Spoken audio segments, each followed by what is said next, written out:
Oke, bismillahirrahmanirrahim. Assalamualaikum warahmatullahi wabarakatuh. Perkenalkan, nama saya Muhammad Rifai Hakim dari jurusan Ilmu Hukum dalam penjurusan Hukum Internasional yang pada pagi hari ini akan mempresentasikan terkait tugas UTS mid semester dari mata kuliah Etika Profesi Hukum yang diberikan oleh Prof. Kamal Rusdiana terkait pemaparan materi-materi yang telah disampaikan terkait kode etik profesi hukum, mulai dari penegakan hukum pada hakim, jaksa, advokat, notaris, dan lain-lainnya, yang akan saya paparkan dalam kurang lebih kurun waktu 30 menit. Oke. Jadi sebelum saya masuk ke pemaparan materi, akan saya jelaskan terlebih dahulu apa itu etika. Jadi etika itu adalah suatu aturan atau norma-norma tidak tertulis yang tertuang di dalam profesi hukum yang ada dalam profesi-profesi yang ada dalam hukum, termasuk itu mencakup hakim ataupun advokat ataupun notaris ataupun dan profesi-profesi hukum yang lainnya. Jadi etika dan norma aturan itu merupakan dua hal yang terpisah. Norma itu adalah aturan perundang-undangan yang telah disusun oleh DPR, oleh anggota legislatif, dan diperuntukkan untuk seluruh masyarakat yang ada di Indonesia.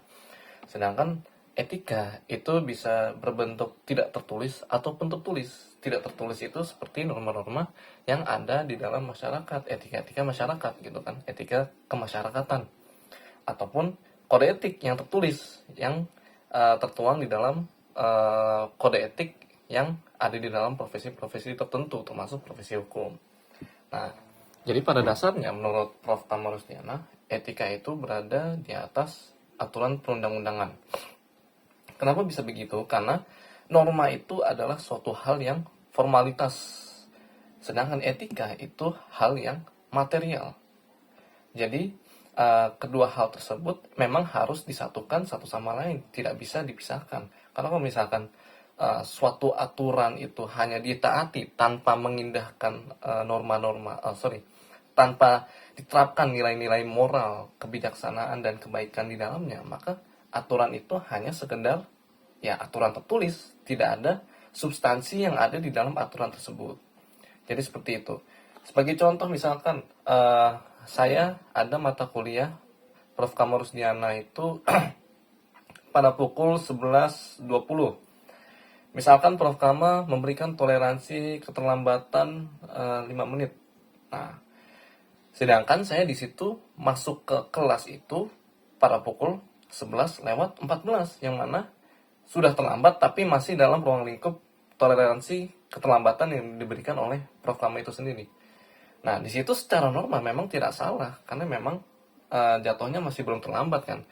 Tapi secara etika itu jelas salah, karena saya tidak menghormati, tidak respect, tidak menghargai kedatangan yang dilakukan oleh Prof. Kamal, yang telah kelonggaran yang telah diberikan oleh Prof. Kamal itu sendiri gitu.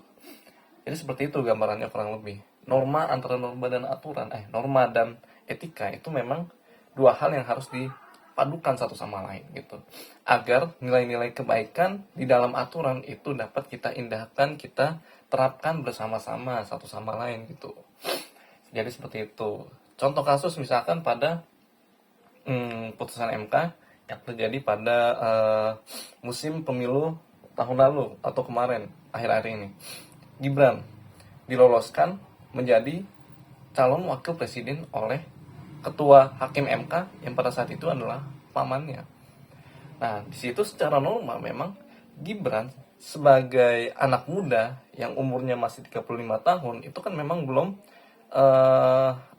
istilahnya belum terkualifikasi lah umurnya untuk menjadi seorang wakil presiden ataupun presiden. Tapi oleh si pamannya ini yang bersangkutan, yaitu Anwar Usman, beliau tetap memutuskan bahwa batas minimal menjadi presiden wakil presiden itu 40 tahun, tapi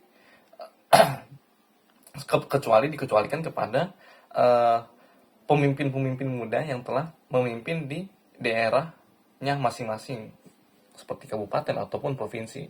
Nah, itu kalau diperbolehkan, kalau sudah maka diperbolehkan untuk menjadi calon wakil presiden ataupun calon presiden itu sendiri gitu. Nah, tapi ya memang secara etika itu sudah jelas salah karena memang dalam eh, Undang-Undang tahun 2009 tentang kekuasaan kehakiman bahwa memang dilarang seorang hakim menangani suatu perkara yang memiliki hubungan darah dengan keluarganya sejauh 3 tingkat kalau tidak salah itu. Ya. Jadi kurang lebih seperti itu. Jadi dalam putusan MK itu sendiri secara normal tidak salah karena memang tidak ada undang-undang yang melarang bahwa Gibran untuk menjadi wakil presiden ataupun presiden itu sendiri gitu. Tidak ada yang melarang. Tidak ada yang melarang bahwa anak presiden untuk menjadi presiden itu sendiri.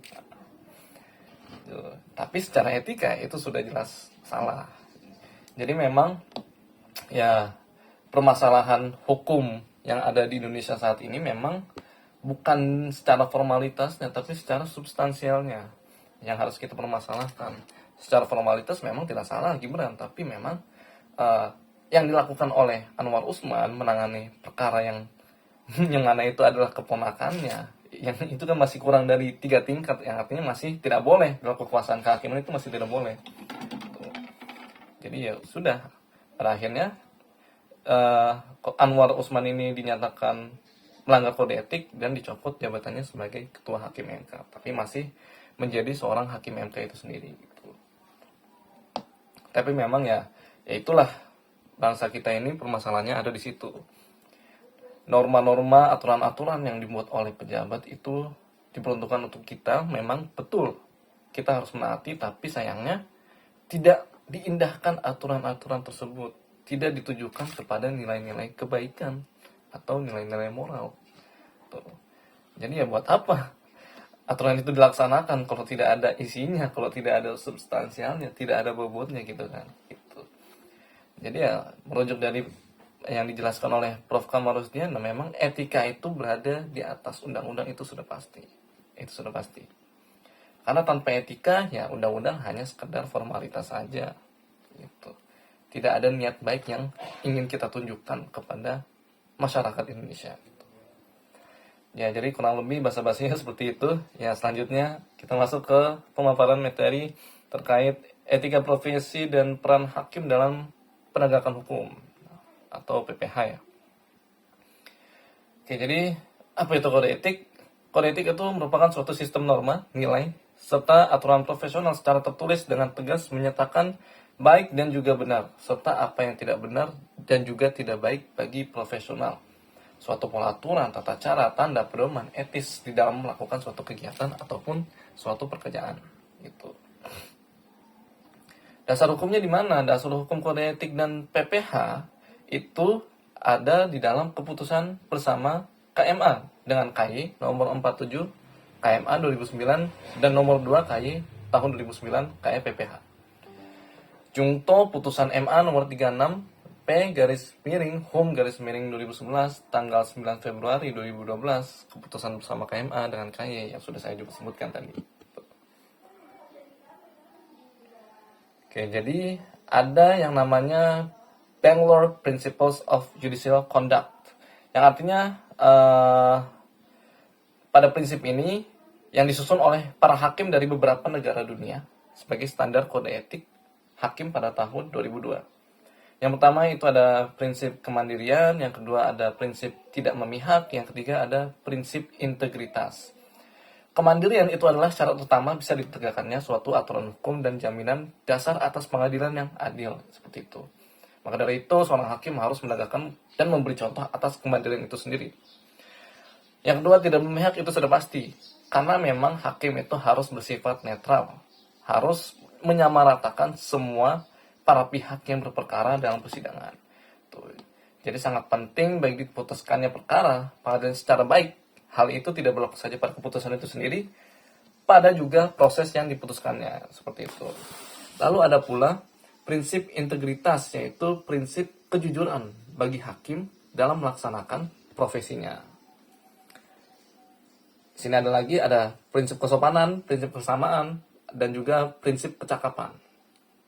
Kesopanan yang artinya berpenampilan sopan santun. Jadi nggak bisa lah hakim itu misalkan datang ke persidangan pakai celana jeans, atau pakai kaos, itu kan udah nggak sopan, itu udah jelas melanggar kode etik. Terus prinsip persamaannya itu perlakuan yang sama kepada semua pihak. Ini mirip sama prinsip ketidak berpihakan yang ada di prinsip yang kedua tadi. Mirip lah. Yang keenam itu ada prinsip kecakapan dan ketekunan, yang artinya ya seorang hakim memang harus seorang profesor ataupun seorang ahli hukum yang sangat-sangat mendalami, yang sangat kompatibel, yang sangat kualitatif, kualifikasi yang sangat kualitatif dalam profesinya gitu. Jadi untuk menjadi seorang hakim itu memang tidak bisa orang sembarangan gitu. Tuh. Oke, jadi selanjutnya